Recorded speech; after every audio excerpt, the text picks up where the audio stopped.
Ano nga bang dapat mong gawin kapag ayaw sumunod ng anak mo? Nako, edi baliktad na lang. Ang dami kayang magulang, takot na takot sa mga anak nila, so sila sumusunod. Ibang klase, di ba? Ganyan na ang mundo ngayon eh. Hindi ko naman nilalahat. Pero pag nahihirapan ka, mga magulang, ano ba ang dapat nating gawin? Number 1, tandaan mo, ikaw ang magulang. So, ibig sabihin, ano't ano pa man ang mangyari, ikaw ang masusunod.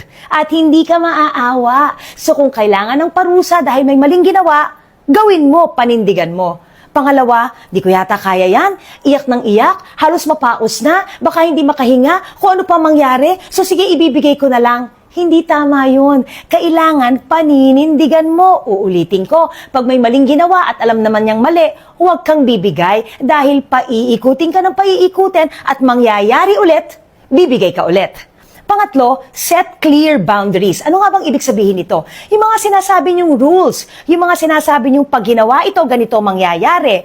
Huwag mo ibe-bend. Hindi ka titiklop. Kailangan gawin mo. Pag sinabi mong lalabas tayo anak, pero walang okasyon, wala naman may birthday, walang ituturo, hindi ako bibili ng laruan.